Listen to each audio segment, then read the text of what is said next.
Di awal cerita, sebuah ruang tanpa warna dan tanpa waktu, berdirilah seorang pria berjas rapi di tengah keheningan yang mutlak. Udara di sekitarnya begitu berat, seolah setiap napas adalah gema dari sesuatu yang telah lama berakhir. Di hadapannya berdiri sosok transparan, bayangan samar dari manusia yang pernah hidup, bernama Lee Jaryong. Pertemuan itu bukan sekadar kebetulan. Pria berjas itu datang bukan untuk menghakimi, melainkan untuk menuntun. Ia ingin tahu satu hal sederhana, apa yang paling disesali manusia ketika segala hal telah berakhir. Namun Jaryong, meski sudah berada di ambang ketiadaan, tetap bersikeras bahwa ia tidak memiliki penyesalan. Sepanjang hidupnya, Jaryong telah melalui jalan yang berat. Pada masa mudanya, ia sempat menjadi atlet taekwondo yang menjanjikan, namun cedera dan politik internal menyingkirkannya dari tim nasional. Ia kehilangan mimpinya, tetapi tidak pernah menyesalinya. Ia menganggap bahwa jika sesuatu benar-benar takdirnya, maka ia akan tetap memperjuangkannya meski harus jatuh berkali-kali. Kehidupan membawanya ke arah lain. Ia menjadi salesman mobil impor pada usia 27 tahun, keputusan yang ia anggap sebagai pilihan paling bijak dalam keadaan yang serba sulit. Ia bekerja tanpa lelah, menahan emosi, mempelajari sifat manusia, dan menjadikan pengalaman sebagai guru. Dari pekerjaannya itu, ia berhasil melunasi utang keluarganya yang mencapai 2 miliar won, utang yang diwariskan setelah sang ayah tertipu dalam bisnis. Butuh 14 tahun untuk menuntaskan semuanya. Namun, di balik keberhasilan itu, tersimpan luka yang tidak pernah benar-benar sembuh. Saat utang terakhir terlunasi, ayahnya sudah tiada. Keberhasilan yang seharusnya menjadi bukti pengabdian justru datang terlambat. Penyesalan itu, bukan karena kegagalan atau penderitaan, tetapi karena tak sempat memperlihatkan hasil perjuangan kepada sang ayah, menjadi beban yang tak bisa ia lepaskan.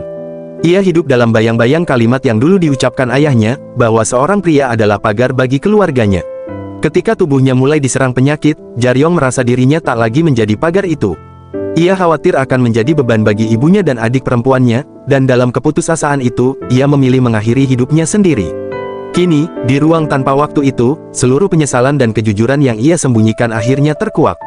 Ia tidak menyesali pekerjaannya, tidak menyesali kegagalannya, tetapi menyesali keterlambatan cintanya, bahwa kasih sayang dan pengabdian yang ia perjuangkan tak pernah sampai pada orang yang paling ingin ia bahagiakan. Pria berjas itu, memahami semuanya, memutuskan untuk memberinya kesempatan kedua. Ia menghapus segala keberuntungan duniawi yang pernah dimiliki Jaryong, namun membiarkan pengetahuan dan kebijaksanaannya tetap melekat. Ia memberinya peluang untuk memperbaiki hidup, untuk menebus penyesalan yang dulu menjeratnya. Tiba-tiba, Jaryong terbangun dari tempat tidurnya. Ia menatap langit-langit dengan dahi berkerut, lalu memegang kepalanya sambil mengerang pelan. "Kepalaku sakit," gumamnya. Tatapannya berkeliling, kebingungan. Ini adalah, di hadapannya, terlihat sosok yang begitu familiar, ibunya sedang membangunkan ayahnya. "Sayang," ujar sang ibu sambil mengguncang pelan bahu suaminya, "mau main satu ronde Ghost Stop?"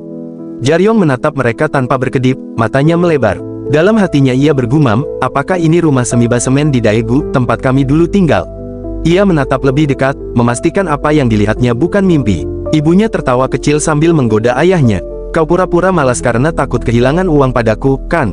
Kalau terus tiduran, nanti kau malah kena luka baring." Ayahnya menjawab cepat, nada suaranya pasrah tapi hangat, "Baiklah, oke, maafkan aku." Ibu tersenyum lebar, "Kalau begitu ayo, tapi cuma 10 ronde saja." "Ya." "Tidak, 5 ronde," balas ayahnya. "Ya ampun, kau sungguh," ujar ibu sambil tertawa, "dengan siapa lagi aku bisa bermain kalau bukan denganmu?" Melihat pemandangan itu, mata Jaryong mulai berkaca-kaca. Air bening menggantung di pelupuk matanya. Ia berbisik pelan, hampir tak terdengar, "Aku, sungguh telah kembali." Tiba-tiba, ibunya berpaling ke arahnya. "Oh, putraku, kau belum tidur." Jaryong tersenyum samar dan menjawab, "Aku terbangun karena ibu memohon untuk bermain Ghost Stop." Ia melangkah perlahan ke arah ayahnya. "Ayah," panggilnya lembut. Ayahnya tidak menatap, hanya terdiam, dan berkata pelan, "Maafkan aku." Jaryong mendekat sedikit lagi, lalu berkata dengan nada yang tulus dan bergetar, "Ayah, kau tidak perlu melihatku, dengarkan saja." Ia menarik napas dalam-dalam, lalu melanjutkan, 2 miliar itu memang banyak. Itu jumlah yang membuat ayah melalui masa-masa terburuk. Tapi anehnya, aku tidak merasa itu terlalu besar. Aku hanya merasa, aku harus membayarnya. Tidak, aku percaya, aku akan melunasinya. Tidak akan lama lagi. Ia menatap ayahnya dengan mata penuh keyakinan dan kasih. "Jadi tolong, lihat aku. Kau tahu putramu tidak pernah berbohong, bukan?" Suaranya melembut, hampir seperti janji. "Ayah, kau percaya padaku, kan?" Ayahnya hanya terisak, air mata mengalir tanpa suara, menolak menatap putranya. Namun Jaryong tersenyum hangat, menatapnya dengan penuh cinta dan tekad. "Sekarang, aku akan menjadi pagar untukmu," ucapnya pelan tapi pasti. Kali ini, pasti. Ibunya menatap Jaryong dengan lembut, lalu berkata, ngomong-ngomong, nak, bukankah kau harus segera tidur? Kau kan ada tes wawancara besok. Jaryong tertegun. Besok, ucapnya terkejut. Ibunya mengangguk sambil menunjuk ke arah dinding, tempat sebuah jas tergantung rapi. Iya, ibu sudah menyiapkan jas baru untukmu, supaya wawancaranya lancar. Itu, di sana. Jaryong menatap jas itu dengan mata yang sedikit bergetar, jas sederhana, tapi terasa penuh makna. Keesokan harinya, Jaryong sudah berada di dalam kereta api menuju tempat wawancaranya. Ia berdiri di dekat jendela, menatap pantulan dirinya pada kaca, sambil bergumam, sesuatu terasa aneh. Ia meraba-raba saku celananya, lalu mengeluarkan sebuah ponsel kecil berwarna kusam. Ia menatap benda itu dengan dahi berkerut. Aku yakin ponselku tidak sekecil ini, dan tidak seperti mainan, gumamnya. Rasa penasaran membuatnya menekan tombol di ponsel itu, tapi tak ada yang terjadi. Ia menarik napas panjang, lalu terdiam sejenak sebelum berbicara pada dirinya sendiri. 1 bulan lalu, bisnis ayahku gagal, ujarnya pelan. Jadi aku datang ke Daegu, seakan sedang dikejar sesuatu. Hanya membawa beberapa pakaianku. Tatapannya menerawang jauh keluar jendela. Di kehidupanku sebelumnya, Daegu adalah kota cinta dan kebencian bagiku.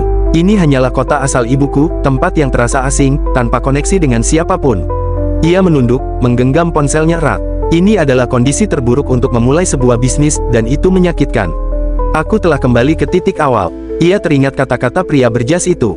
Mungkinkah dia iblis? Pikirnya. Seperti yang dikatakannya, rasanya benar-benar seperti ingatanku dihapus, seperti dipudarkan oleh penghapus. Ia mencoba mengingat hal-hal yang dulu begitu jelas di kepalanya, tapi semuanya buram. Beberapa informasi di masa depan menghilang. Aku tidak ingat lagi tentang saham, real estate, atau perusahaan mana yang akan naik. Bahkan teknologi pun tak jelas lagi di pikiranku. Namun tiba-tiba, ia tersenyum samar. Tapi, ada satu hal yang masih kuingat. Mobil. Ia menatap jendela kereta, di mana bayangan dirinya memantul bersama cahaya pagi. Entah bagaimana, semua hal tentang mobil, dari masa lalu hingga masa depan, masih ada di kepalaku. Ini mungkin keberuntungan. Ia mengepalkan tangan dengan penuh tekad. Setidaknya aku yakin satu hal, aku tahu saham mobil mana yang harus kuinvestasikan. Setibanya di kantor tempat ia melamar, Jaryong berdiri sejenak di depan pintu kaca besar bertuliskan nama perusahaan itu. Ia menarik napas dalam-dalam, merapikan jas barunya, lalu melangkah masuk dengan penuh percaya diri. Sesampainya di dalam, ia menundukkan kepala sedikit dan berkata sopan kepada resepsionis. Halo, saya Jaryong. Saya di sini untuk wawancara. Seorang pria yang kebetulan lewat mendengarnya dan menatap sekilas. Hah, ujarnya dengan ekspresi agak terkejut. Dalam hati, Jaryong langsung mengenali pria itu. Ya, senang bertemu dengan Anda, Chae Hong Chol, gumamnya dalam diam, mengenang sosok itu dari kehidupannya yang dulu. Pria tersebut kemudian menoleh ke arah resepsionis dan bertanya, apa kita ada wawancara hari ini? Resepsionis segera menunduk memeriksa daftar, lalu menjawab dengan ramah kepada Jaryong, ya, benar. Manajer cabang dan ketua tim sedang dalam pertemuan sekarang. Mohon tunggu sebentar di sana. Jaryong mengangguk sopan. Baik, Min Hae, gumamnya pelan dalam hati, aku sangat ingin menyapamu, tapi aku harus menahannya.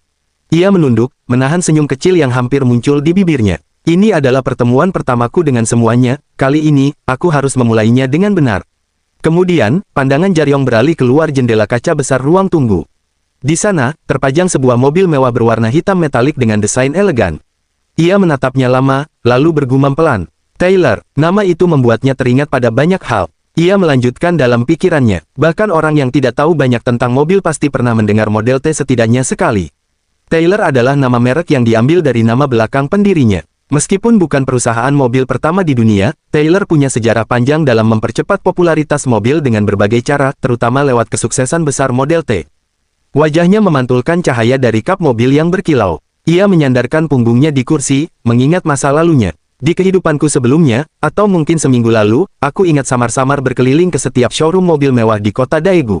Aku datang satu persatu, menanyakan apakah ada lowongan kerja, berharap ada yang mau memberiku kesempatan. Senyum miris muncul di bibirnya. Satu-satunya tempat yang menanggapiku dengan senyuman dan bahkan menawarkan pertemuan langsung hanyalah Taylor. Namun, pikirannya kemudian dipenuhi dengan rasa malu yang dulu ia rasakan. Sekarang aku paham, dari sudut pandang resepsionis showroom, datang dan bertanya tentang lamaran kerja secara langsung bukanlah hal yang sopan. Itu wajar, aku bukan pelanggan. Lagi pula, perusahaan seperti Taylor jarang membuka perekrutan resmi. Semua posisi ditangani secara internal, tergantung kebutuhan saat itu. Ia menarik napas pelan, menatap mobil itu sekali lagi. Ya, begitu cara kerja perusahaan mobil impor sekelas Taylor. Jadi, waktu itu, wajar saja kalau kebanyakan lamaran seperti punyaku diabaikan. Min Hae memecahkan lamunan Jaryong dan berkata, "Permisi, tolong ikuti saya." Jaryong menjawab, "Baik." Mereka pun berjalan menuju lantai atas. Di belakangnya, Jaryong bergumam dalam hati, "Hari ini benar-benar keberuntungan." Manajer cabang yang menjawab teleponku secara langsung. Aneh, terasa familiar, tapi juga tidak. Tapi dalam kehidupan ini. Kemudian Min Hae berkata, "Silakan lewat sini." Jaryong pun menjawab dengan sopan, "Terima kasih." Jaryong pun mengetuk pintu dan perlahan masuk ke ruangan. Dalam hatinya, ia bergumam, "Hah, apa aku juga diwawancarai di ruang pertemuan dalam kehidupanku sebelumnya?" Ia kemudian berkata sopan, "Halo." Di hadapannya, duduk 4 orang yang akan mewawancarainya. Salah satu dari mereka berkata, "Kau datang lebih awal." "Ya." "Silakan duduk. Kebetulan wawancaramu bersamaan dengan pertemuan ketua tim, jadi aku memintamu datang ke sini. Kau tidak keberatan, kan?" Jaryong menjawab singkat, "Tidak, Pak." Seorang pria berkacamata kemudian menatapnya dan berkata, "Kau ingin bergabung dengan kami?" "Iya," jawab Jaryong. Lalu, manajer cabang, Lee Sang-sik, berkata, "Kenapa? Beritahu kami alasan kenapa kami harus menerimamu." Dalam hatinya, Jaryong mulai berpikir, di kehidupanku sebelumnya, 2 tahun setelah aku bergabung dengan perusahaan ini, dia mengundurkan diri karena kinerja yang buruk.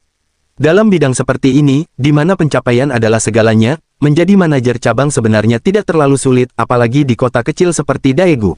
Namun, Lee Sang-sik terlalu lembut untuk posisinya. Dia tipe orang yang selalu memikirkan karyawan lebih dulu. Orang yang paling berpengaruh di sini adalah ketua tim, Choi Min-ho, raja pemasaran Taylor Motors, yang dengan mudah mencapai penjualan 3 showroom di Daegu. Di masa lalu, aku bahkan tak bisa mendekatinya karena rasanya terlalu sulit. Tapi sekarang, aku berbeda. Isi tubuh ini adalah seorang salesman berpengalaman lebih dari 40 tahun. Sejujurnya, sekarang mereka semua terasa jauh lebih mudah bagiku. Lee Sang-sik menatapnya lalu bertanya, "Apakah terlalu menekan?" "Jangan berpikir terlalu keras, santai saja." Dalam hati, Jaryong bergumam, "Sebelumnya, aku harus menjual diriku di wawancara ini agar mereka mau memilihku. Tapi kali ini, akulah yang akan membuat keputusan. Mari menjadi manajer cabang untuk waktu yang sangat-sangat lama dengan nyaman." Kemudian, Jaryong mulai menjawab dengan tenang, "Saat menjual mobil, pelanggan terbaik adalah mereka yang membutuhkan mobil pada waktu itu juga. Anda mungkin berpikir bahwa itu bukan pemasaran, tapi saya percaya memahami dan memenuhi kebutuhan pelanggan adalah dasar dari pemasaran." Ia melanjutkan, "Saat ini, komposisi staf pemasaran di showroom Taylor, termasuk 3 ketua tim, seharusnya memiliki 4 anggota di setiap tim. Jadi totalnya 12 orang. Namun sekarang hanya ada 11. Jaryong menatap mereka dan menambahkan, "Alasan Anda memilih saya adalah karena showroom ini membutuhkan 1 orang lagi. Dan itulah kenapa Anda harus memilih saya dengan percaya diri." Lee Sang-sik menatap Jaryong dengan heran, lalu bertanya, "Bagaimana bisa Anda mengetahui jumlah karyawan kami?" Jaryong menjawab dengan tenang, "Manajer cabang memanggil saya dan meminta saya untuk datang melakukan wawancara seminggu yang lalu. Jadi, selama seminggu terakhir, saya juga memeriksa situasi di showroom Taylor. Setelah mengamatinya selama 3 hari, saya menyadari bahwa ada total 11 staf penjualan di showroom ini, dan tampaknya kombinasi itu agak kurang tepat. Saya kebetulan melihat salah satu tim mengadakan rapat hanya dengan 3 anggota saja, dan saat itulah saya menyadari, oh, ada posisi yang kosong." Dalam hatinya, Jaryong bergumam, "Tidak mungkin kejadiannya seperti itu. Aku mengalami regresi kemarin, semua penjelasan itu hanya berdasar pada pengalamanku sebelumnya." Choi Min-ho mengangkat tangannya dan berkata, "Manajer cabang." Lee Sang-sik menoleh dan menjawab, "Iya, bicaralah." Choi Min-ho menatap Jaryong dan berkata, "Dekati temanmu, dan lebih dekati musuhmu." "Hah, tidak buruk." Ia kemudian melanjutkan, "Tapi, bahkan jika ada posisi yang kosong, itu tidak berarti posisi itu akan menjadi milikmu, kan? Kami tidak mengumumkan rekrutmen ini secara resmi. Bukankah kau pikir ada alasan kenapa posisi itu kosong?" Dalam hatinya, Jaryong bergumam, dia memang berbakat, tapi dia hanya fokus pada penjualan dan hasil pribadinya. Kebiasaannya menciptakan sistem yang hanya menguntungkan dirinya sendiri di dalam organisasi. Dia tidak tertarik pada karyawan lain, jadi cukup aneh kalau dia tiba-tiba menunjukkan ketertarikan padaku secepat ini. Choi Min-ho kembali berkata, "Kami memang memerlukan seseorang, tapi itu mungkin bukan masalah yang serius." Jaryong menatap Choi Min-ho dan menjawab dengan tenang, "Tetap saja, itu mungkin tidak akan menguntungkan bagi orang-orang di dalam tim itu. Mereka bekerja keras setiap hari, tak peduli itu hari kerja atau akhir pekan, hanya dengan 2 orang saja. Mereka bahkan mengambil shift untuk meeting tim di pagi hari. Benar, jika yang saya lihat itu akurat, sebuah tim dengan 3 orang pasti akan merasa sangat kewalahan. Mereka akan mendapatkan jatah istirahat sekitar 25% lebih sedikit dibanding tim lain." Choi Min-ho menatapnya tajam, lalu bertanya sesuatu. Namun sebelum ia sempat melanjutkan, Jaryong berkata, Anda mungkin perlu seseorang yang bisa bekerja keras, kecuali ada satu orang yang keluar. Ini akan menjadi rekrutmen terakhir Anda. Dari pandangan seorang ketua tim, Anda pasti butuh karyawan yang teladan, seseorang yang bisa membuat Anda merasa tenang dan perlahan meningkatkan jumlah penjualan di showroom ini. Memilih untuk bertahan di bawah tekanan sambil menunggu orang yang tepat, menurut saya, bukanlah keputusan yang baik. Choi Minho membalas dengan nada dingin, siapapun mereka harus melakukan pekerjaan mereka dengan tulus. Ini adalah pekerjaan yang memerlukan dedikasi. Jika Anda tidak bisa bekerja keras, Anda akan berada di titik paling bawah. Itu sudah jelas, dan jawabannya juga jelas bukanlah dirimu. Namun Jaryong menanggapinya dengan senyum kecil. Sebelum Anda lanjut berbicara, ketua tim, ujarnya dengan sopan tapi mantap, kelihatannya Anda tidak mendengar cerita saya dengan jelas, dan mungkin saya juga tidak menjelaskannya dengan tepat. Maafkan saya, orang-orang di sebelah Choi Minho langsung terkejut. Salah satu dari mereka bergumam pelan, orang ini, dia gila ya. Dia baru saja menekankan kalau ketua tim sendiri tidak paham apa yang dia bicarakan. Jaryong dalam hatinya berkata, ini adalah organisasi sales. Mereka yang punya kepribadian kuatlah yang akan mengambil kendali dalam pembicaraan. Keberanian seorang sales tidak boleh goyah atau gentar terhadap orang lain, dan yang akan membuat keputusan terakhir dari rekrutmen ini bukanlah ketua tim, tapi manajer cabang, Lee Sang-sik. Jaryong kemudian melanjutkan perkataannya dengan tenang namun tegas, yang saya katakan tadi adalah prosesnya. Jika saya mengatakan bahwa saya bisa menghasilkan penjualan tinggi di sini, saya yakin tak akan ada satupun yang percaya. Saya tidak mau menjanjikan hasil kepada Anda. Saya hanya ingin menjelaskan tentang usaha yang dilakukan untuk mencapai hasil itu. Bukan saya lakukan sendirian, tapi bersama rekan-rekan saya nantinya, dengan para senior yang bisa bekerja sama dalam pekerjaan yang sulit ini, dan juga dengan manajer cabang yang bisa diandalkan. Saya berencana untuk menciptakan sebuah proses yang bisa meningkatkan jumlah penjualan melalui kerjasama itu. Itulah yang ingin saya sampaikan kepada Anda. Di dalam hati, Choi Minho bergumam, bocah bodoh yang tak tahu realitas pekerjaan ini bisa berbicara omong kosong seperti itu. Namun Jaryong bisa menebak isi pikirannya. Sudah terlihat jelas dari raut wajahnya, pikirnya dalam hati. Ya, itulah reaksi yang sudah kuperkirakan. Untuk Choi Minho, jumlah penjualan adalah segalanya. Dia tidak peduli bagaimana cara penjualan itu dicapai. Banyak orang yang terpengaruh oleh pola pikir seperti itu. Aku masih ingat orang-orang yang akhirnya menyesal karena aku tidak bisa menghentikan mereka. Tiba-tiba, Lee Sang-sik memecah suasana dan bertanya, apakah 1 minggu cukup? Jaryong menjawab mantap, 2 hari seharusnya sudah cukup. Lee Sang-sik menatapnya, lalu berkata sambil tersenyum, akan lebih baik bagiku kalau kamu bekerja lebih cepat. Kamu paham betul apa yang kumaksud, tapi kamu malah bilang 2 hari saja sudah cukup. Jaryong menjawab singkat, benar. Lee Sang-sik pun tertawa kecil. Baiklah, aku akan menantikan sejauh mana momentum ini bisa bertahan. Kami akan memulai pekerjaanmu hari Rabu minggu ini. Ambil waktu 1 minggu untuk persiapan, dan kembalilah hari Senin depan. Keadaan showroom akan sangat sibuk saat kau mulai nanti, jadi bersiaplah. Jaryong pun menjawab dengan penuh semangat, baik. Beberapa saat kemudian, ketika Lee Sang-sik berjalan menuju ruangannya, dari belakang, Jong Baek tampak mengendap-endap mengikuti. Begitu Lee Sang-sik masuk, Jong Baek dengan cepat menutup gorden ruangan. Hei, Jong Baek, ujar Lee Sang-sik curiga. Tanpa menjawab, Jong Baek langsung menyiapkan kopi dengan ekspresi serius. Lee Sang-sik mengerutkan kening. Apa yang sedang kamu lakukan? Dengan senyum lebar, Jong Baek berbalik sambil membawa secangkir kopi. Sudah lama ya, kakak. Ini, kopi spesial buatan Jong Baek. Silakan dinikmati, katanya sambil sedikit menundukkan kepala. Lee Sang-sik menatapnya datar. Jangan lakukan hal seperti ini. Kau malah membuatku takut. Namun Jong Baek tetap tersenyum cerah. Orang yang tadi itu, Jo Jaryong. Lee Sang-sik segera mengoreksi, Lee. Bukan Jo, tapi Lee Jaryong. Oh, iya, ucap Jong Baek cepat. Saya cuma berpikir, ini waktu yang tepat, kan, untuk melakukan reshuffle tim kita. Bagaimana kalau Anda memasukkannya ke tim saya? Lee Sang-sik menghela napas panjang. Meskipun kita melakukan reshuffle, aku tidak akan memberikannya padamu, dasar sialan. Kenapa begitu, Pak? Kenapa? Jong Baek membujuk, sedikit memaksa. Jangan bilang Anda berniat menaruh anak itu di bawah ketua tim Choi. Kenapa harus dia? Oh, diamlah. Keluar sana, sahut Lee Sang-sik ketus. Tiba-tiba, dari luar terdengar suara mengetuk pintu. Manajer cabang, ini saya, Choi Minho. Lee Sang-sik menatap ke arah pintu dan berkata, oh, ketua tim Choi, ada apa? Choi Minho membuka pintu dan berkata dengan nada tenang tapi tegas, orang yang datang untuk wawancara tadi, bisakah saya yang mengurusnya? Lee Sang-sik sedikit terkejut mendengar permintaan itu. Hah, ucapnya singkat, menatap Choi Minho dengan dahi berkerut. Choi Minho menjawab dengan nada tegas, saya ingin menjadi mentornya. Beberapa saat kemudian, Jong Baek kembali ke ruangannya sambil menggerutu keras. Kenapa? Kenapa bisa begitu? Di bawah Pak Choi, apa-apaan ini? Katanya kesal. Hei, diamlah, sahut Lee Sang-sik, mencoba menenangkan situasi. Namun Jong Baek tidak berhenti. Tidak, aku benar-benar tidak paham. Ada 3 tim yang sedang terpuruk sekarang. Kenapa Anda malah memberikan anak itu ke tim yang kondisinya baik-baik saja? Lee Sang-sik menatapnya lelah. Aku paham maksudmu, tapi, tak peduli apa yang kau katakan, faktanya dia itu orang yang berbakat. Cara Choi melatih bawahannya cukup luar biasa. Jong Baek menggeleng cepat. Dia tidak melatih salesman, Kak. Dia melatih budak, orang-orang yang hanya tahu menuruti semua perintahnya. Anda juga tahu muridnya tidak bisa bekerja sendiri. Lee Sang-sik menghela napas. Tetap saja, mereka bisa menyelesaikan pekerjaan dengan cepat. Jong Baek mendesah kesal. Kak, aku tahu Anda pikir dia orang yang berbakat. Tapi saat tim lain mulai bersaing dengannya, apa Anda yakin dia akan bermain bersih? Anda tahu betul dia tidak akan seperti itu. Salah satu dari mereka pasti akan tersingkir. Anda masih ingat, kan? Sial, lupakan saja, ujar Lee Sang-sik sambil berdiri. Aku mau bikin kopi dulu. Gajiku nggak cukup besar untuk mendengarkan semua omong kosong ini. Apa? Kenapa? Emangnya omonganku salah? Protes Jong Baek. Jangan-jangan Anda anti kritik? Ya.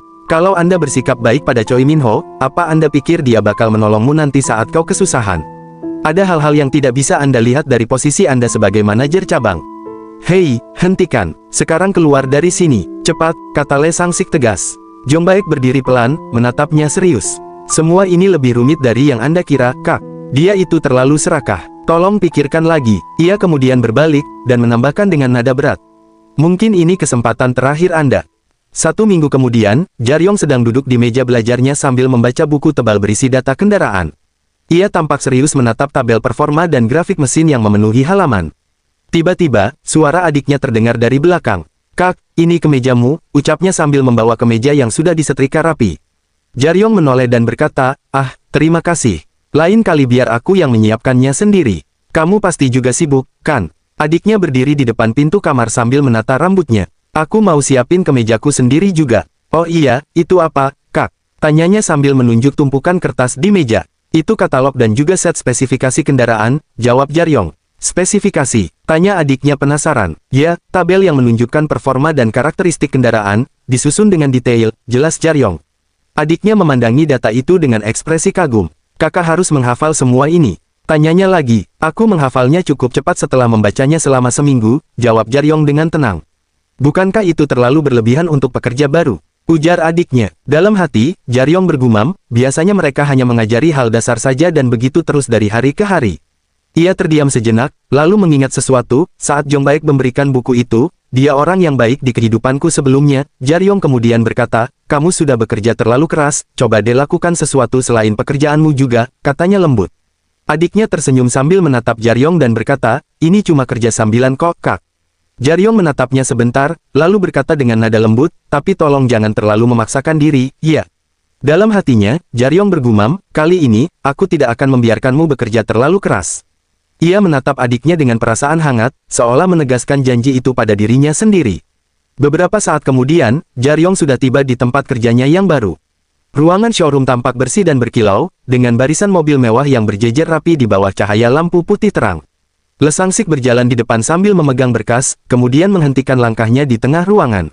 Selamat pagi semuanya, ucapnya lantang. Para karyawan serempak menjawab, pagi. Lee Sang-sik melanjutkan, baiklah, tidak banyak yang bisa dibahas di hari Senin ini, tapi kita kedatangan pekerja baru di showroom ini. Ia menoleh ke arah Jaryong sambil berkata, Tuan Lee. Dalam hati, Jaryong melangkah maju 1 langkah sambil bergumam, ada apa dengan rasa semangat ini? Dadanya berdebar cepat, tapi penuh percaya diri. Aku dulu seorang sersan di kehidupan lamaku, lalu menjadi letnan 2, bahkan letnan kepala. Tapi perasaan senang seperti ini, rasanya berbeda. Ia menarik napas dalam dan berkata dengan lantang, nama saya Lee Jaryong. Saya salesman baru di tempat ini. Saya merasa sangat senang bisa menjadi bagian dari Taylor Showroom. Saya akan melakukan yang terbaik. Suaranya jelas dan penuh keyakinan. Lee Sang-sik tersenyum kecil di sampingnya dan berkata, baik, lakukanlah yang terbaik. Hari ini, kita akan melakukan reorganisasi tim. Dalam hati, Jaryong bergumam tentang reorganisasi, di kehidupan sebelumnya ia dimasukkan ke tim beranggotakan 3 orang dengan 1 posisi kosong dan bekerja setahun penuh tanpa perubahan. Saat Lee Sang-sik membaca kertas di tangannya, suasana tenang sejenak, oke, semuanya harap tenang. Sampai Kapten Hong Seol mengambil alih, karyawan baru, Lee Jaryong, akan dimasukkan ke tim 2. Total ada 3 tim, paham, Kita tidak akan adakan meeting antar ketua tim hari ini. Dalam hatinya, Jaryong merasakan ada sesuatu yang berubah, tapi ia tak bisa memastikan apa. Tiba-tiba seseorang memanggilnya, Jaryong, kamu tinggi juga. Ayo, lakukan meeting kita di luar kantor. Bisa kan? Beberapa saat kemudian mereka berkumpul di sebuah restoran. Seorang memperkenalkan diri, ini manajer Song. Manajer Song memberi salam sambil bercanda soal usianya. Lalu diperkenalkan pula manajer Park Hongju, yang singkat berkata, meeting selesai. Kita semua cukup sibuk, jadi urus hal lain dulu. Mereka pun segera pergi. Jaryong bergumam dalam hati, meetingnya sudah selesai. Namun suasana tidak sepenuhnya berakhir, Jong Baek mendekat dan mulai bertanya hal-hal aneh. Jaryong, apa kamu suka plastik komedi? Jaryong menjawab tidak. Kalau begitu, apa kamu lebih suka sesuatu yang lebih aktif? Jaryong tetap menjawab tidak. Jong Baek terus menguji, jika ada orang yang membuatmu marah, apa kau akan marah juga? Jaryong hanya terdiam. Jong Baek lalu berseloroh agak gelap, mengisyaratkan rencananya, ada orang yang ingin dia pukul, dan ia berencana memakai Jaryong, tanganku akan tetap bersih.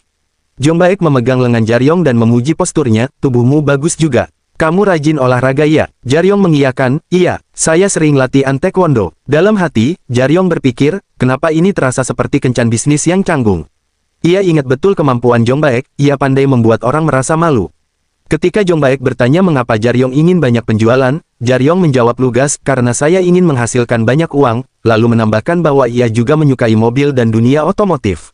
Pertanyaan Jong Baek tidak berhenti di situ, apakah kamu punya alasan lain? Lalu, sejenak, kenangan-kenangan hangat menerobos, sebuah tasbih tergantung di spion, senyum ayah lewat kaca spion, musik ibu mengalun, matahari pagi yang hangat, adik tertidur di pangkuannya, getaran emosi ketika perlahan menutup mata, dan getaran mobil yang menggema ke seluruh tubuh. Semua itu, kehangatan mobil ayah yang menyelimuti keluarganya, membuatnya menyadari akar kecintaannya, duduk di kursi belakang, melihat ayah mengemudi, merasakan kenyamanan yang kini ia rindukan. Itulah sebabnya saya sangat menyukai mobil, tutupnya lirih, tulus. Keesokan harinya, di depan showroom, Jaryong yang sedang memegang sapu di halaman bergumam pelan. Hingga sebulan lalu, aku adalah sales mobil impor terbaik di negeri ini. Tapi sekarang aku kembali menjadi pegawai baru, dan hanya bisa melihat karyawan lain menjual mobil itu.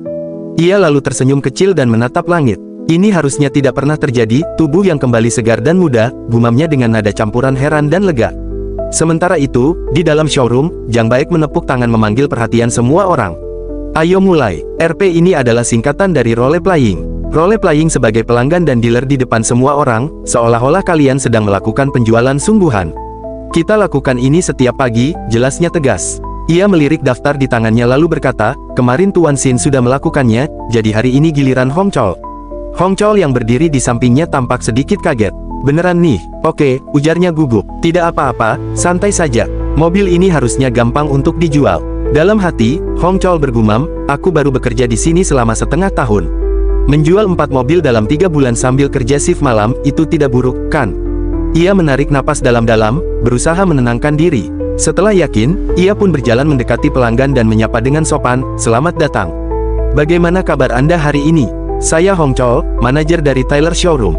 Terima kasih sudah datang. Selama sesi role playing, Hong Chol jadi bulan-bulanan kritik. Suara-suara menyambar, abonim. Apa jadinya kalau kau panggil pelanggan begitu, abonim? Pakailah kata itu dengan bijak, diikuti ejekan lain, bagaimana bisa orang yang bahkan tidak tahu spesifikasi mobil bekerja di sini?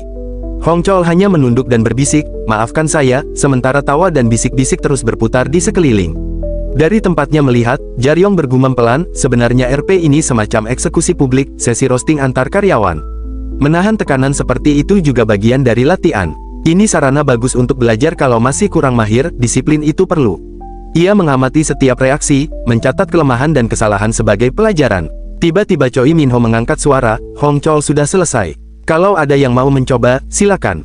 Tatapannya lalu berpindah ke samping, Jaryong. Di dalam hati, Jaryong sudah menduga kapan namanya akan dipanggil.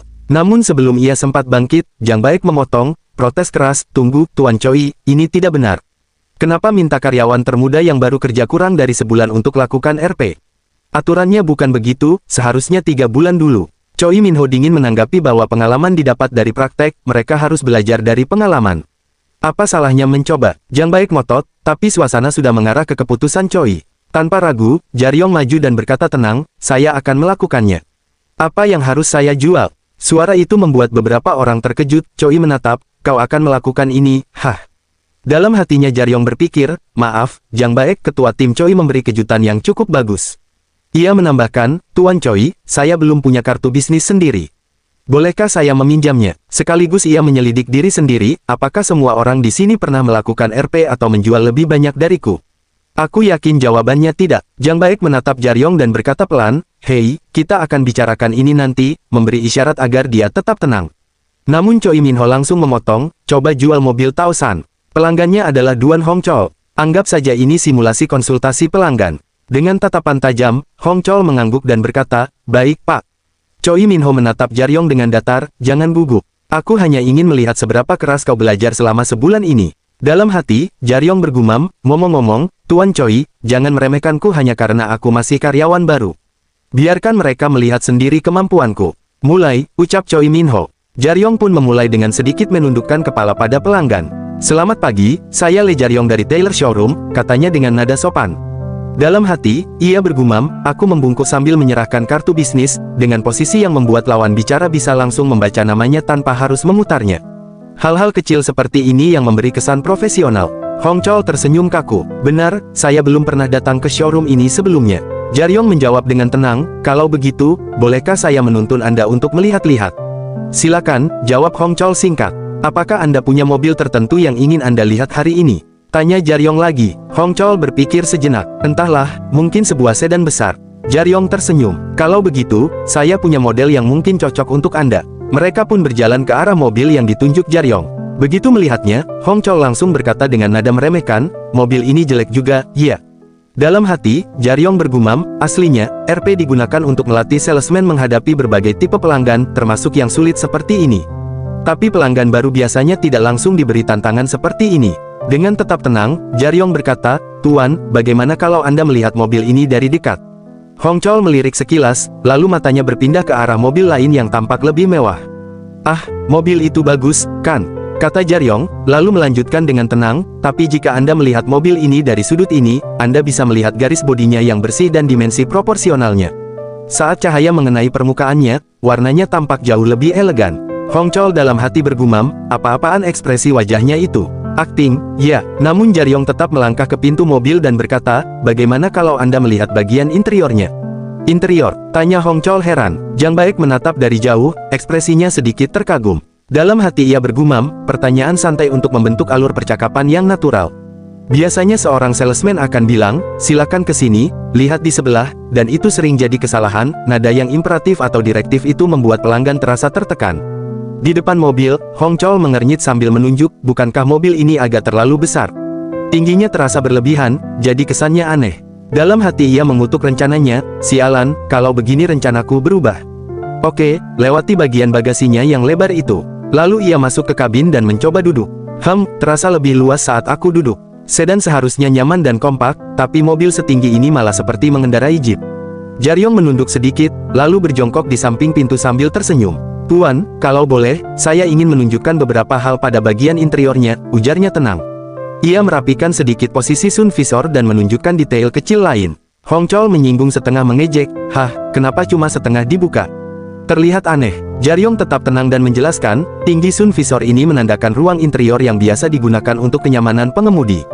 Dengan ruang sebesar ini, Anda akan merasakan kenyamanan yang tidak didapatkan pada sedan biasa. Saat Hongchol memandang ke belakang kabin, Jaryong menambahkan, ruang bagasi yang luas ini juga memberi fleksibilitas, Anda bisa membawa barang lebih banyak tanpa mengorbankan kenyamanan penumpang. Hongchol mulai berkeringat tipis, dalam hati berpikir bahwa mobil ini memang berbeda dari sedan biasa. Jaryong tersenyum dan menutup, itulah keunggulan utama Taosan, ruang dan kenyamanan yang terasa nyata. Dalam hatinya ia sedikit menegur, bermain peran bagaimanapun, kau tetaplah Hongchol. Jika menolak fakta soal luas mobil ini, berarti kau seorang bajingan. Kau harus berusaha lebih keras untuk mengalahkanku. Jang Baek menatap tajam dari tempatnya berdiri, wajahnya datar namun pikirannya bergejolak. Dalam hati ia bergumam, dia bisa menjadi ular licik seperti itu. Ketua tim Choi itu benar-benar keras kepala. Alasan yang ia buat tadi bukan cuma untuk menjatuhkan pegawai baru itu, tapi juga untuk membuatku kehilangan keseimbangan dari posisiku sekarang. Pukulan telak yang dilancarkan sebelum pertarungan dimulai, dihitung dengan matang, memperkirakan jarak dan kemampuan lawannya. Dan yang lebih parah, serangannya tidak diarahkan ke Jaryong, tapi padaku, dan bahkan ke manajer cabang, Lee Sang-sik. Ia terkekeh kecil sambil menahan amarah, tapi sialnya, dia malah kena pantulannya sendiri. Lihat saja wajah datarnya itu. Dalam batinnya pasti sedang mengamuk. Tiba-tiba, suara tegas Choi Minho memecah suasana. Ayo, kita akhiri ini sekarang.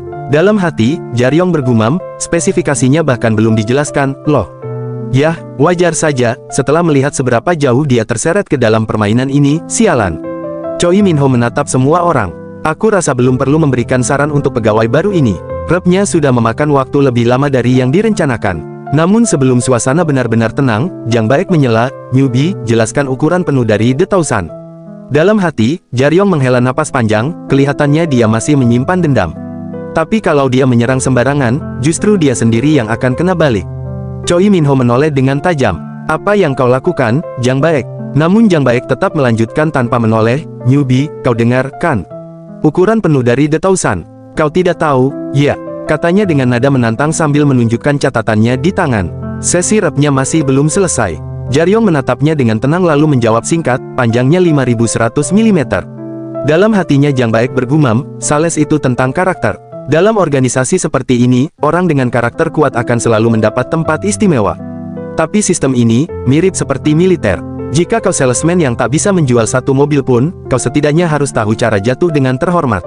Bahkan jika pukulan tak mengenai wajahmu, kau tetap harus menunjukkan kalau kau bisa menahannya. Itulah yang selalu kupikirkan selama ini. Ia menggeleng pelan, lalu kembali berbicara dengan nada tenang namun menusuk, Zeus dari Dayun, ukuran lengkapnya berapa? Jaryong tanpa ragu menjawab, 5120 mm, Pak.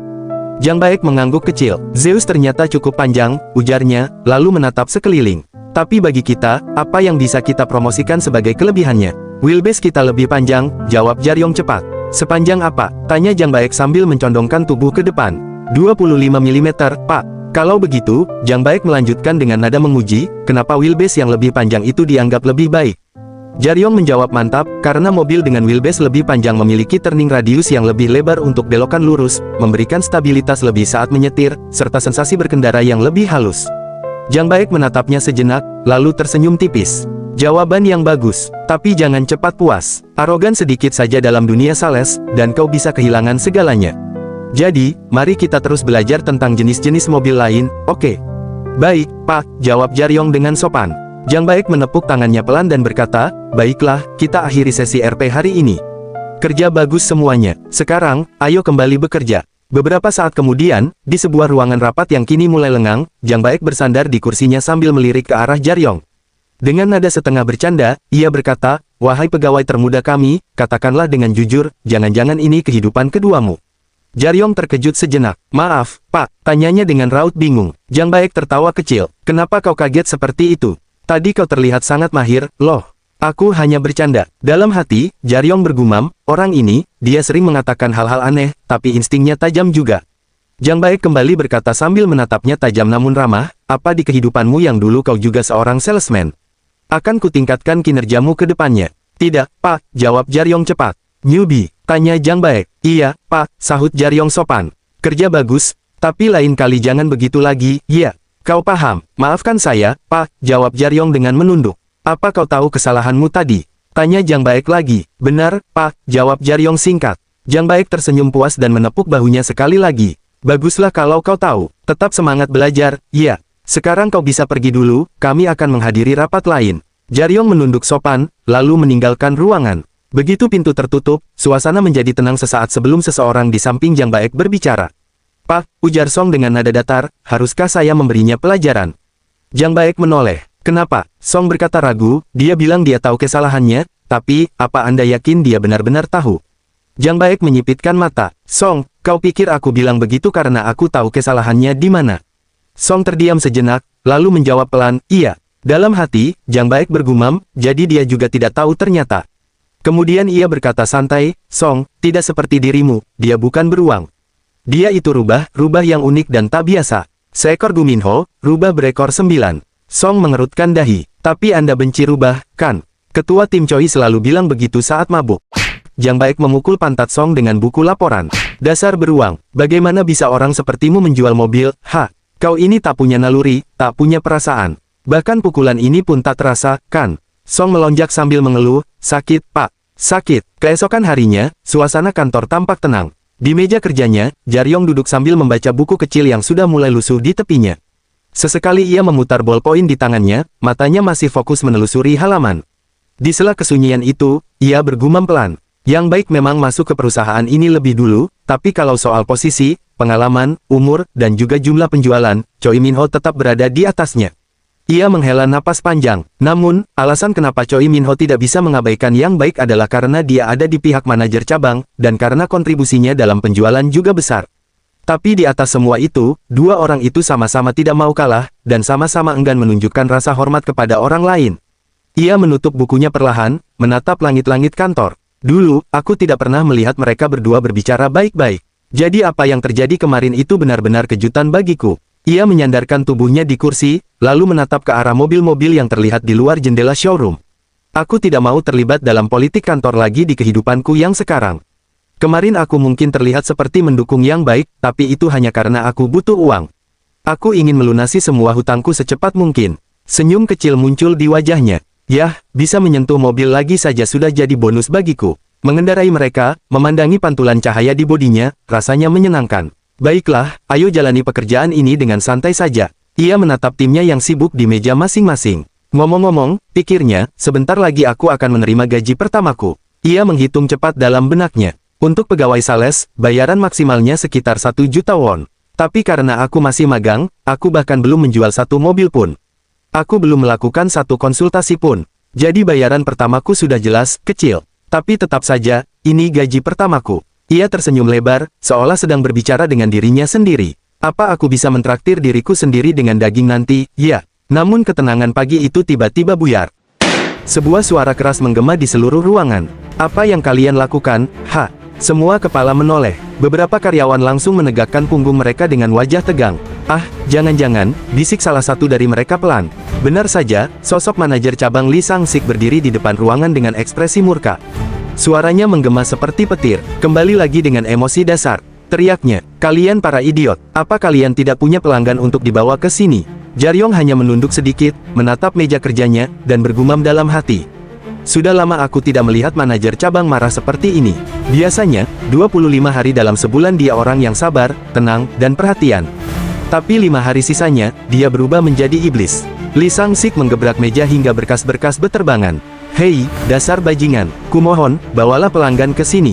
Atau setidaknya dapatkan satu tanda tangan di dokumen penjualan. Apa kalian benar-benar mau membuatku gila? Para karyawan hanya diam, tak ada yang berani menatap langsung ke arahnya. Dalam hati, Jaryong bergumam lagi.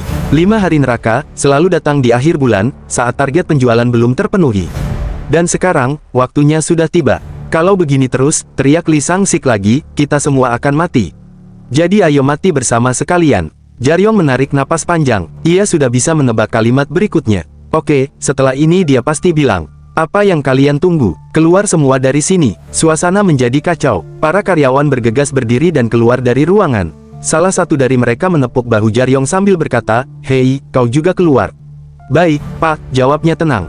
Ia berjalan keluar sambil menghela napas, menatap langit biru yang membentang di luar showroom. Dalam hatinya, ia tersenyum kecil dan berkata, sesuai dugaanku, daging akan terasa jauh lebih enak setelah menerima gaji pertama. Beberapa saat kemudian, Jaryong menemui Yang Baik di ruangannya. Yang Baik langsung berkata kepadanya, baiklah, ayo jalankan itu. Kau pasti terkejut melihat manajer cabang yang menggila seperti tadi, kan? Tapi kau masih tetap melaporkannya padaku secara langsung. Kerja bagus. Ia lalu melanjutkan dengan nada penasaran, tapi bagaimana denganmu? Apa kau mau beli mobil? Jaryong sedikit bingung dan bertanya, maaf. Yang Baik tertawa kecil, kau tidak punya mobil, kan? Dalam hatinya, Jaryong bergumam, sales mobil yang tidak punya mobil, itu memang tidak masuk akal. Ia teringat masa lalunya. Di kehidupanku yang dulu, aku juga cukup bersusah payah di awal karir karena tak punya mobil sendiri. Aku harus menjual mobil tanpa memiliki satu pun, dan itu membuatku tertinggal dibanding rekan-rekanku. Tapi, aku tetap keras kepala dan bertahan setahun penuh tanpa kendaraan pribadi. Kemudian Jaryong menatap Yang Baik dan bertanya pelan, bagaimana Anda bisa tahu? Yang Baik menjawab santai, aku melihatmu tadi di terminal bus. Aku tinggal di dekat situ, kau tahu. Jaryong sedikit terkejut, lalu menjawab dengan mantap, saya akan membelinya secepat mungkin. Yang Baik tersenyum tipis, ya, lakukanlah sesukamu. Tapi untuk hari ini, pakailah ini dulu. Ia lalu meletakkan sebuah kunci mobil di atas meja. Aku belum bisa memberimu mobil test drive untuk sekarang. Orang-orang akan banyak omong kalau melihat seorang newbie membawa mobil itu keluar showroom. Mobil ini biasanya kupinjamkan ke klien yang mobilnya rusak karena kecelakaan, jadi sudah ada asuransinya. Jaryong pun membungkuk sedikit dan berkata dengan tulus, "Terima kasih." Yang Baik tampak terkejut. "Kau menerimanya begitu saja tanpa menolak dulu?" "Hah?" Dengan senyum kecil, Jaryong menjawab, "Saya tahu Anda ingin menunjukkan perhatian Anda lewat ini. Terima kasih, saya akan menggunakannya dengan baik." Lalu, Yang Baik berkata sambil memukul perutnya pelan, "Bagus. Astaga, senang sekali akhirnya aku bisa menemukan seseorang yang bisa berbicara denganku dengan benar. Aku sudah stres karena harus mengulang-ulang penjelasan. Dan, Pak Kun, selama ini kau benar-benar enak diajak bicara." Jaryong sedikit menunduk sambil tersenyum sopan dan berkata, "Saya akan melakukan yang terbaik, Pak."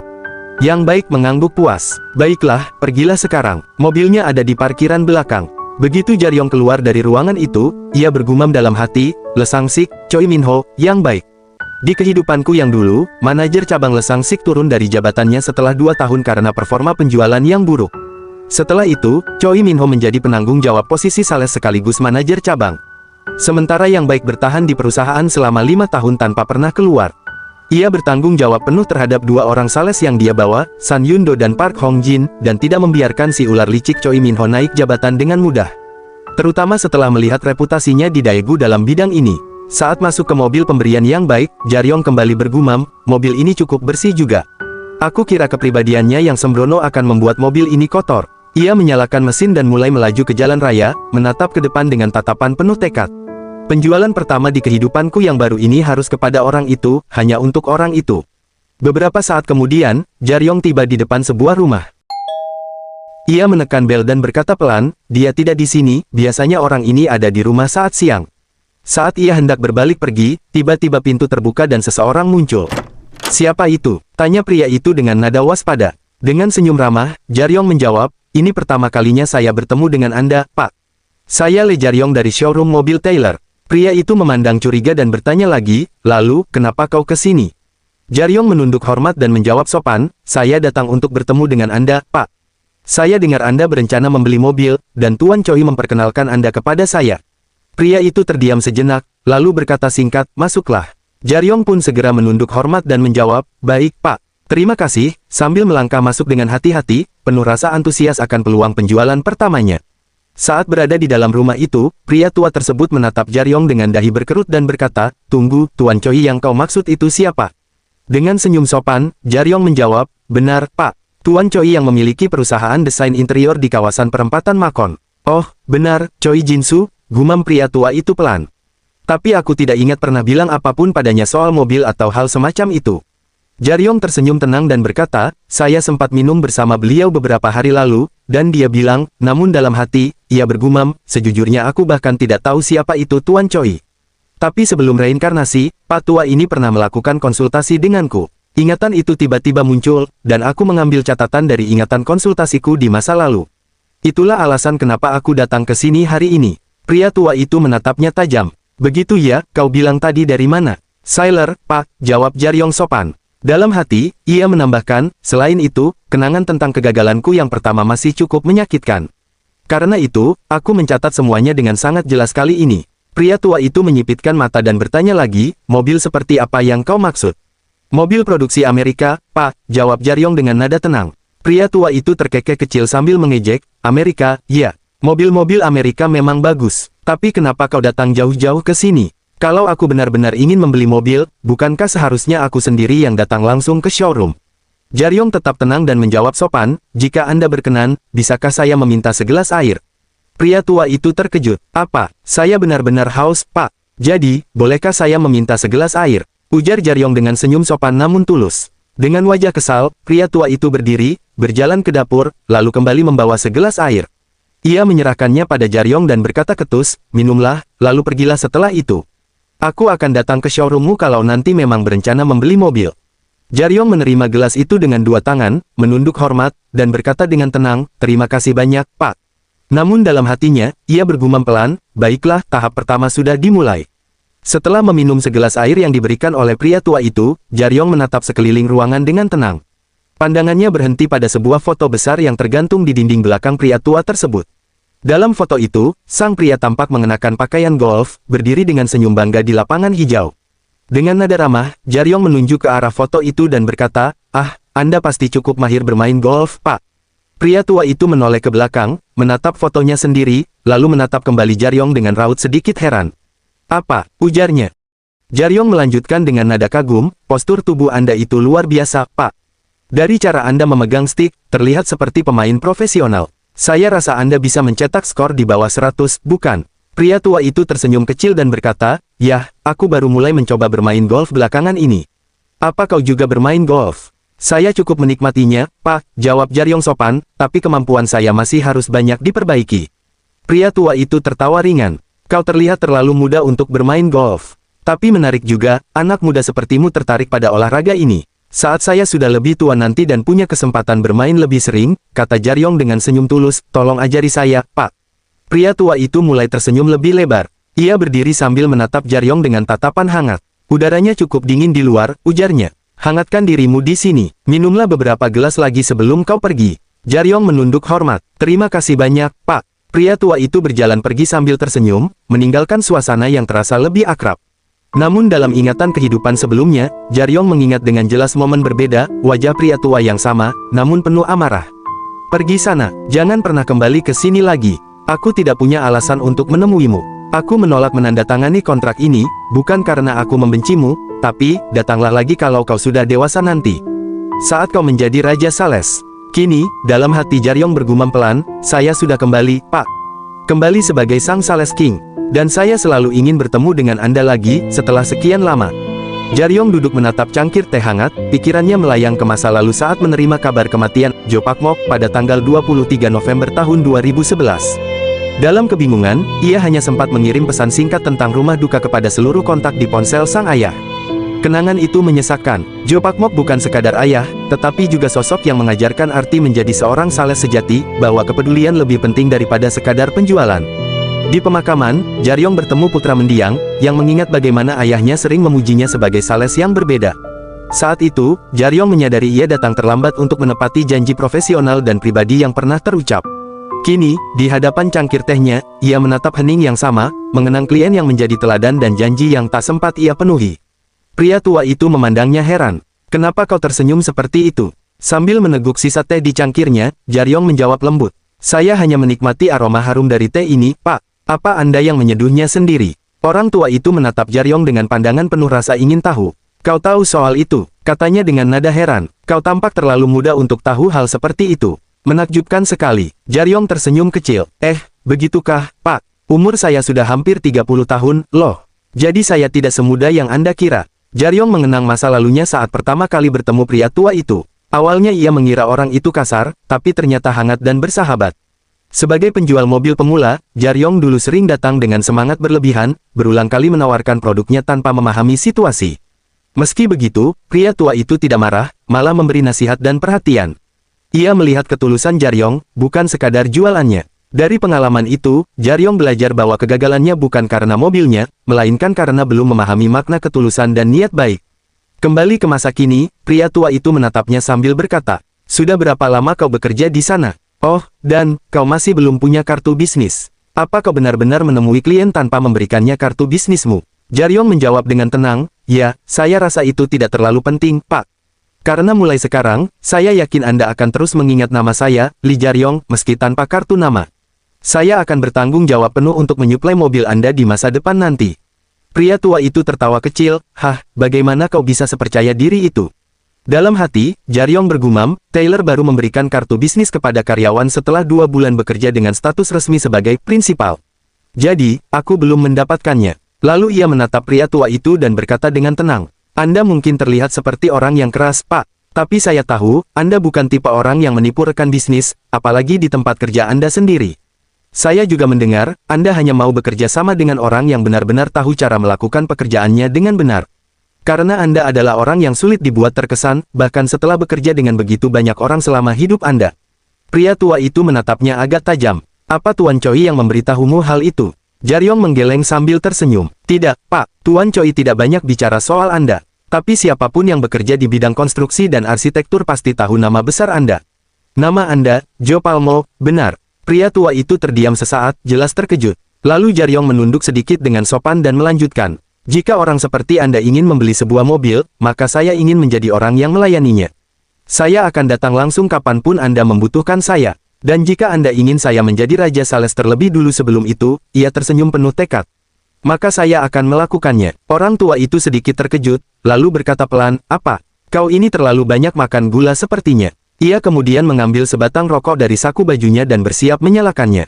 Melihat itu, Jaryong segera berdiri dan berjalan ke ujung ruangan untuk mengambil asbak. Pria tua itu menatapnya dengan heran. Dan sejak kapan kau tahu kalau asbak itu ada di sana? Kalau kau mau, kau juga bisa merokok di sini. Jaryong menggeleng sopan. Saya tidak merokok, Pak. Pria tua itu menatapnya sambil memicingkan mata. Tapi kenapa kau punya korek? Katanya sambil tersenyum kecil. Lalu, ia melambaikan tangan. Ah, lupakan saja. Aku tidak ingin bicara hal sepele lagi. Beberapa detik hening, sebelum akhirnya pria tua itu membuka suara lagi. Jadi, mobil seperti apa yang kau bawa kali ini? Apa kau membawa sesuatu yang bisa menarik perhatianku? Jaryong tersenyum penuh percaya diri. Benar, Pak. Saya membawa mobil yang mungkin saja Anda akan suka. Pria tua itu menunjuk keluar jendela. Yang itu, yang di luar sana itu. Benar, Pak, jawab Jaryong. Pria tua itu berdiri sambil menepuk lututnya. Kalau begitu, ayo kita lihat. Mereka berjalan keluar. Saat tiba di depan mobil, pria tua itu mengamati dengan seksama. Ia membuka pintu, menutupnya kembali, lalu mengelus bodi mobil itu pelan. Kapan kau bisa mengirim ini padaku? Tanyanya kemudian. Jaryong menjawab dengan mantap, Anda akan pergi ke lapangan golf bersama teman-teman Anda, bukan? Saya akan menyiapkannya dan mengirimkannya langsung ke sana, Pak. Pria tua itu terkejut dan menatapnya dengan tajam. Bagaimana kau tahu soal itu? Jangan-jangan kau ini dukun? Ya. Jaryong hanya tersenyum santai. Iya, Pak. Sebagai seorang sales yang akan menjadi Raja Sales, saya memang agak mirip dukun. Dalam hati, Jaryong bergumam, tongkat golf yang sudah dirapikan dan dibersihkan dengan baik, kalender di ruang tamu yang dilingkari, serta informasi kecil yang kudengar dari kenalanku dulu, yah, cukup mudah bagiku untuk berpura-pura jadi dukun. Pria tua itu tertawa kecil. Hahaha, aku jadi sedikit takut padamu, nih. Udaranya juga mulai dingin. Cepat bawakan kontraknya padaku. Lagi pula, sebentar lagi hari mulai gelap. Mereka pun kembali masuk ke dalam ruangan. Jaryong mengeluarkan berkas dari tasnya dan meletakkannya di atas meja. Silakan, Pak, Anda bisa mengosongkan kolom tanggalnya dulu. Oh, dan di sini patokan harga mobil serta biaya registrasinya. Pria tua itu membaca cepat lalu mengangguk pelan. Kau memberiku harga yang cukup bagus. Tapi kapan aku harus mengirimkan uangnya? Bisakah aku membayarnya setelah mobil ini kukirim ke tempatku? Jaryong tersenyum sopan. Oh, untuk itu, mohon siapkan uangnya sebelum pengiriman, Pak. Saya akan menghubungi Anda lagi besok, jadi tolong siapkan dananya saat itu juga. Dalam hati, Jaryong bergumam puas, benar-benar waktu yang tepat. Semua berjalan sesuai rencana. Besok harinya di kantor cabang Sorom, suasana tampak tegang. Lesang Sik menatap papan mading penjualan dengan wajah penuh amarah. Dari kejauhan, Jaryong yang memperhatikan hal itu bergumam pelan dalam hatinya, ini mengingatkanku pada apa yang dikatakan Kubeleros, 5 tahap kematian, penolakan, kemarahan, merenung, depresi, lalu menerima nasib. Biasanya, kalau waktu closing bulanan sudah dekat, dia akan terlihat seperti orang yang sudah pasrah pada takdirnya.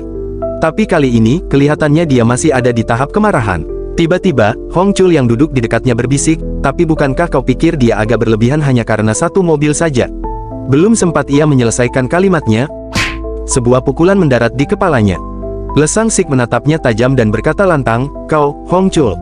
Kalau kau tidak bisa membaca suasana, lebih baik diam saja. Sudah berapa bulan kau bekerja di sini? Masih juga belum paham situasi seperti ini. Suasana kantor dealer Seorom Daegu menjadi tegang setelah pembicaraan tentang back margin, insentif dari kantor pusat Taylor Korea yang hanya diberikan jika target penjualan tinggi terpenuhi. Dengan kemampuan menjual sekitar 30 mobil per bulan, dealer ini kesulitan mencapai target, dan kegagalan selama beberapa bulan berarti kehilangan ratusan juta won serta penilaian performa yang buruk bagi manajer cabang. Kekesalan dan frustrasi memuncak ketika para staf tak mampu memberi solusi, sementara tekanan dari manajer cabang, Lesang Sik, semakin besar. Setelah ledakan amarah dan suasana yang hampir putus asa, Lesang akhirnya menawarkan bonus insentif 1 juta won bagi siapapun yang berhasil menutup satu kontrak penjualan hari itu. Tawaran itu membangkitkan kembali semangat seluruh tim yang sempat meredup. Di meja kerjanya, Jaryong menatap jam dinding yang menunjukkan pukul 10:10 menit. Ia baru saja merapikan dokumen di mejanya ketika tiba-tiba ponselnya berdering. Dengan sigap, ia mengangkatnya. Halo, Pak, ini saya, Lee Jaryong. Suara di seberang sana terdengar parau namun tegas, suara orang tua yang ditemuinya kemarin. Ya, aku bisa melakukan pembayaran sekarang. Jaryong tersenyum tipis. Benar, Pak. Apa Anda hendak pergi ke lapangan golf sekarang? Benar, aku sedang bermain di babak kedua, grup terakhir. Kau paham maksudku, kan? Tentu, Pak. Saya akan mengatur waktunya dan datang ke sana bersama mobil Anda. Belum sempat Jaryong menambahkan apapun, telepon langsung terputus. Ia menatap layar ponselnya sejenak, lalu menarik napas lega. Namun ketenangan itu hanya berlangsung sebentar. Tiba-tiba, Yang Baik datang menghampiri dengan langkah cepat dan wajah sumringah. Jaryong, tadi malam aku bermimpi, tahu tidak? Aku bermimpi ada buah persik besar jatuh dari langit. Jaryong menatapnya bingung. Maksud Bapak, kau tidak paham. Mimpi seperti itu berarti pertanda baik. Aku rasa itu artinya kau akan membawakan sesuatu yang besar untukku. Jaryong hanya tersenyum tipis. Begitukah, Pak? Yang Baik melipat tangannya, menatapnya serius. Tapi tunggu dulu, kau yakin bisa langsung membawa pelanggan kemari sekarang? Benar, Pak. Itu unit stok dari showroom, jawab Jaryong mantap. Dalam hatinya, Jaryong bergumam. Unit stok yang paling laris di pasaran, mobil bestseller yang selalu di-restock. Model terbaru, The Thousand, warna hitam. Mobil yang selalu tersedia di gudang showroom kami. Bagaimana kau bisa tahu kalau itu unit stok kita? Tanya Yang Baik penasaran. Dan bagaimana soal pembayarannya? Jaryong menjawab dengan tenang. Beliau setuju untuk membayar tunai lunas hari ini juga. Mendengar itu, mata Yang Baik langsung membesar. Senyum lebarnya merekah, lalu ia menepuk pundak Jaryong dengan semangat. Namun sesaat kemudian, ekspresinya berubah serius. Tapi tunggu dulu, kita jangan gegabah. Aku tahu kau sedang diambang menjadi pahlawan, tapi satu langkah salah bisa membuat semuanya berantakan. Tanpa menunggu tanggapan, Yang Baik segera mengambil telepon kantor di meja Jaryong.